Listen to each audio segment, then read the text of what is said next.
오늘 우리에게 주시는 하나님 아버지의 말씀은 누가복음 21장 1절에서 4절 말씀입니다. 누가복음 21장 1절에서 4절 말씀을 제가 봉독해 드리겠습니다. 예수께서 눈을 들어 부자들이 헌금함에 헌금 넣는 것을 보시고 또 어떤 가난한 과부가 2렙돈 넣는 것을 보시고 이르시되 내가 참으로 너에게 말하노니 이 가난한 과부가 다른 모든 사람보다 많이 넣었도다. 저들은 그 풍족한 중에 헌금을 넣었거니와 이 과부는 그 가난한 중에서 자기가 가지고 있는 생활비 전부를 넣었느니라 하시니라. 아멘. 오늘도 다시 한번 온라인 새벽 기도에 참석하신 여러분들을 환영하고 축복합니다. 우리는 이 새벽 기도회 때 계속 누가복음 말씀을 나누고 있습니다.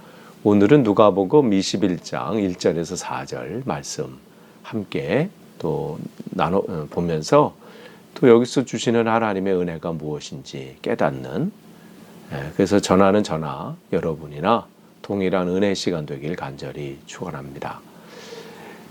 계속해서 지금은 예수님께서 고난주간 그 기간을 보내고 계시고요. 또 이 말씀은 화요일에 성전에 계셨을 때 계속 말씀하시는 겁니다. 성전에 계셨을 때 서기관 제사장들과 서기관들과 또 장로들이 와서 당신이 무슨 권세로 이렇게 가르치고 이런 일을 행하느냐 그렇게 공격하고 또 부활에 대해서 잘못 생각하고 있다고 또 가르치고 뭐 계속해서 지금 공격에 오고 또 그런 상황 가운데 있지만 주님께서는 그 상황 가운데서도 사람들에게 천국 복음을 가르치시고 또 깨우쳐 주길 원하시고 또 그들이 바로 서기를 원하셨죠. 그러니까 이 사실은 그들을 이 서기관들이나 제사장들이나 뭐 이런 사람들, 사두개인들 뭐 이런 사람과 논쟁하는 것으로 사람들 눈에는 보일 수 있지만 그것은 결국은 그들을 사랑하셔서 기회를 주시는 거거든요. 그 상태로 갔다가는 그들이 결국 망하기 때문에, 그러나 그들의 눈이 어두워져서 메시아이신 예수님을 지금 알아보지 못하잖아요. 그러니까 보지 못하니까 알지 못하는 거고요. 알지 못하니까 자기 지금 망하는 길로, 죽음의 길로 용감하게 지금 가고 있는 거예요. 모르니까 그렇게 되는 거죠. 그러니까 우리는 매일매일 점검해야 합니다. 나는 제대로 가고 있는가? 나는 날마다 주님 앞으로 한 걸음 한 걸음 더 나아가는가? 우리 매일매일 점검해야 돼요. 어제 잘했다고 되질 않아요. 오늘도 점검해야 돼요. 그러니까 우리가 이 자동차를 탈 때도 마찬가지잖아요. 어제까지 뭐 잘 됐다고 되는 게 아니잖아요. 오늘도 이 기름은 충분한지, 타이어 공기압은 괜찮은지 이걸 점검해 볼 필요 있거든요. 그러니까 그런 것이 중요한데, 그래서 예수님께서는 또 계속해서 성전 이제 이곳저곳 이제 다니시면서 안타까우신 거예요. 그걸 둘러보시면서 본래의 모습은 사라지고 우상화되고 절대화된 그 건물 성전만을 바라보고 또 그것을 붙잡고 있는 그들이 정말 안타까운 것이죠. 그렇게 주님께서 말씀을 하시고 이곳에서도 말고 저곳에서도 말고 너희들이 신령과 진정으로 예배드릴 때가 있다. 그것을 하나님께서 예배하는 자를 찾으신다. 그렇게 말씀하시는데도 여전히 그들의 귀가 닫히고 또 눈이 닫혀서 그냥 하나님이 원치 않는 것에 지금 있는 것이죠.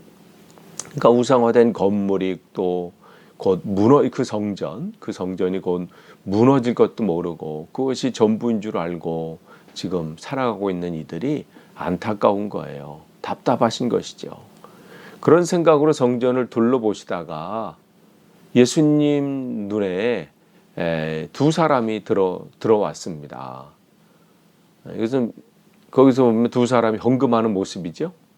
그래서 어떤 예수님 당시에 성전에는 13개의 이제 이렇게 성전 이렇게 헌금함이 있었어요. 이렇게 나팔 모양으로 이렇게 돼 있는 이게 청동으로 만들어진 그런 것이 벽에 이렇게 여인의 뜰에 성전에 이렇게 보면 이방인의 뜰도 있고 여인의 뜰이 있고 뭐 남자의 뜰이 있고 뭐 이렇게 있잖아요. 그 다음에 성전 안에 이렇게 있는데 그 여인의 뜰에 이렇게 돼 있거든요.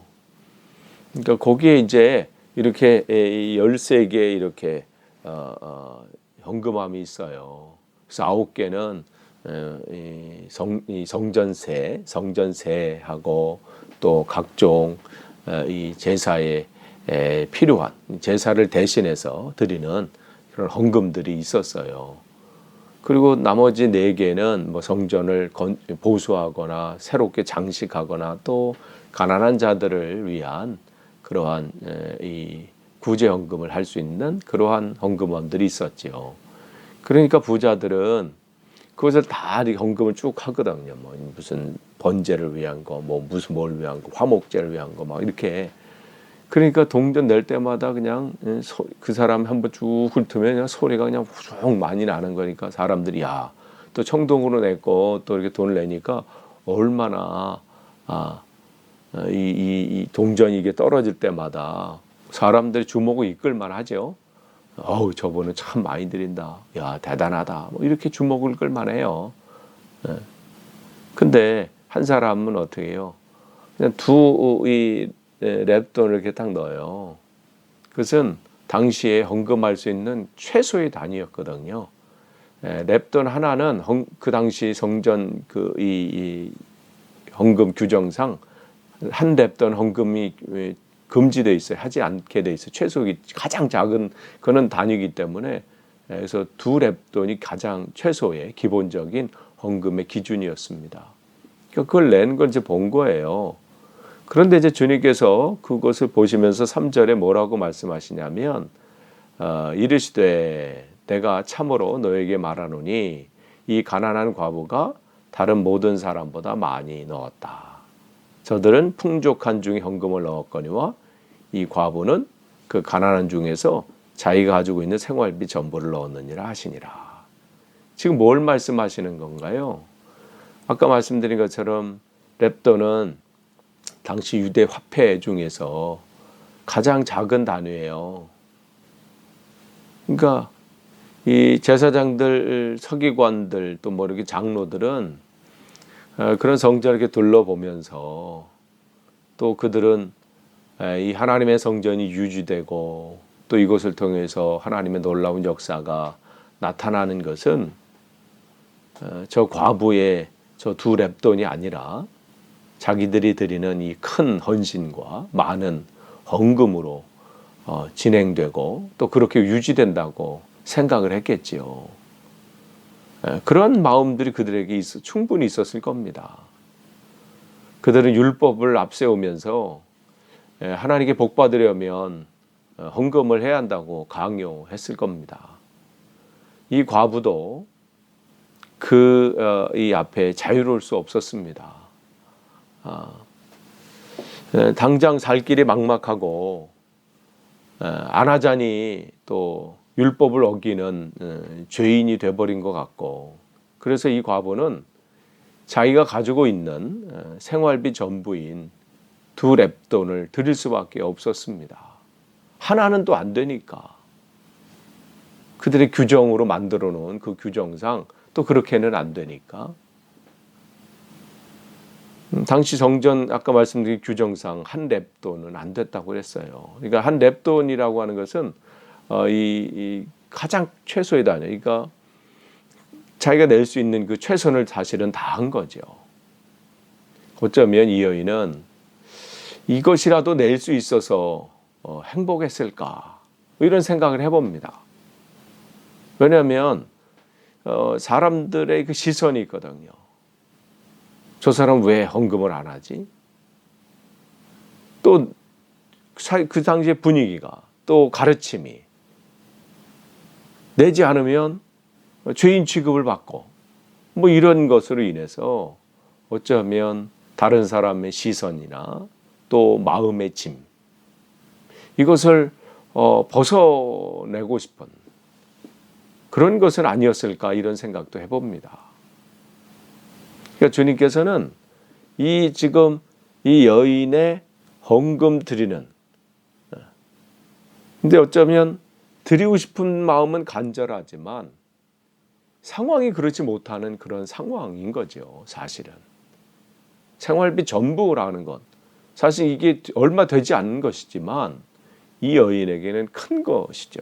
사람들 눈에는 뭐 작다 적다 뭐 그렇게 판단하고 왜 저만큼 내느냐 뭐 많으냐 이렇게 얘기할 수 있어도 이 사람에게는 그게 자기 생활의 전부라고 주님께서는 말씀하실 정도니까 이 여인의 형편이 얼마나 지금 힘든지는 우리가 파악할 수 있습니다. 그런데 주님께서는 이 한 여인의 그 헌금하는 그 모습을 통해서 지금 뭘 말씀하시려고 하냐면 헌금은 저렇게 온 정성과 뜻을 다해서 이렇게 드려라. 지금 이 부분을 여기서 말씀하시는 게 아니죠. 전의 상황과 또 내일 우리가 볼 그 상황을 봤을 때 지금 주님께서는 이 말씀을 통해서 하시고자 하는 게 있어요. 우리가 지난 금요일 날 말씀을 나눈 거 보면 거기 주님께서 뭐라고 했나요? 서기관들을 책망하셔요. 바리새인들을 책망하셔요. 지금 그들은 자신감에 있거든요. 우리가 이만큼 하나님 앞에 헌금하고 이만큼 헌신하고 우리가 하나님을 위해서 이렇게 충성하고 있어. 그걸 굉장히 드러내고 싶어 했고 또 실제로 드러냈고 또 사람들로부터 그것을 인정받고 칭찬받기를 즐겨했던 사람들이에요. 근데 그들의 또 하나가 뭐라고 주님께서 지적하시냐면 과부의 가산, 과부의 재물 가지고 있는 과부가 그 당시 여인은 남편을 잃은 여인들은 참 그 당시 경제적인 활동이 정말 제약을 많이 받았기 때문에 삶 속에서 정말 힘들었습니다. 그렇기 때문에 그들이 가지고 있는 것은 다른 사람들이 뭐 할 수 있는 남자들이 하고 뭐 했던 것과 비교할 수 없을 정도 힘든 상황들을 보낼 수밖에 없었거든요. 그래서 모든 구제의 첫 번째 대상이 과부와 고아였어요. 주님께서도 그걸 분명히 아셨기 때문에 성전을 이렇게 성막을 하고 뭐 성전을 했을 때 분명히 법으로 했잖아요. 11조를 내고 3년에 한 번씩 더 걷어서 그 과부와 고아와 나그네를 위해서 그들을 위해서 준비해라 할 정도로 그렇게 힘겨운 시간들을 보내는 이들이었는데 그들의 것조차도 그들이 빼앗는 그게 그들의 모습이었다고 말씀을 하고 계셨어요. 그러면서 오늘 이 말씀을 나오는 거예요. 그러니까 그들이 성전을 유지하고 뭐 이렇게 하는 모든 것 이것이 지금 이 과부들의 이러한 것조차도 다 해서 유지하고 있는 성전의 모습을 보게 되는 것이죠. 과부의 가산을 삼키고 율법을 드러내면서 율법을 그들에게 들이밀면서 이렇게 해야 된다고 강요하는 그런 헌금으로 꾸며진 그 성전이 아무리 화려하고 웅장한 성전이라 할지라도 그게 하나님 앞에 무슨 소용이 있느냐 이 말씀이에요. 이 가난한 과부의 삶에 그 웅장한 성전이 무슨 소용이 있겠느냐 이 말씀이시죠. 하나님께서는 지금 유대 종교 지도자들을 향해서 너희가 강도의 소굴을 만든다 이렇게 책망하셨습니다. 이 시대의 교회는 어떤가요? 우리는 어떤가요? 예배당 건물이 커지고 또 건물이 화려해질수록 그 안에 있는 성도들의 삶의 형편과 영적인 형편은 어떤지 살펴볼 일입니다. 성전은 건물이 아닌 우리 눈에 보이는 화려하고 웅장한 건물이 아닌 성도의 삶 속에서 세워져 가야 하기 때문에 그렇습니다. 지금 주님은 종교 지도자들이 겉으로 나타난 것에 집중해서 진짜 살펴야 되고 진짜 점검해야 되고 진짜 돌봐야 될 그 심령들을 놓치고 있음이 안타까운 거예요. 지금 예수님께서는 불법의 온상이 되어버린 성전과 그 안에 소속된 이들을 가난한 과부의 헌금을 통해서 지금 책망하고 계십니다. 오늘 이 시대를 살아가는 우리들이, 이 시대에 세워진 교회들이 다시 한번 생각해 볼 그러한 말씀입니다. 끝을 맺습니다. 주님께서는 한 여인이 정말 정성껏 하나님 앞에 헌금하는 그 삶의 전부를 드리는 그 헌금을 통해서 그 시대의 지도자들을, 바로 서야 될 그 사람들, 하나님 말씀으로 온전히 먼저 섰어야 될 그 사람들을 책망하고 계십니다. 교회가 세워지는 것, 그것은 겉의 화려함이나 웅장함에 있지 않습니다. 한 사람의 삶을 살피고 그들의 영적인 상태를 살피고 그들을 어떻게 도와주고 공급하고 어떻게 그들이 풍성하게 세워져 가는지가 중요합니다. 아무쪼록 이런 어려운 시대를 우리가 보내고 있습니다. 이러한 때 정말 우리의 눈이 열려서 눈에 보이는 것이 집착하는 것이 아니라 정말 우리 눈에 잘 띄지 않는 그 한 영혼 한 영혼에 관심을 갖고 그들을 위해서 기도할 수 있는 귀한 교회, 또 귀한 삶이 되기를 간절히 축원합니다. 기도하겠습니다. 하나님 감사합니다. 오늘도 우리에게 또 귀한 하루를 주시고 하나님 말씀 안에 말씀으로 시작하게 하시니 감사합니다. 부족합니다. 연약합니다.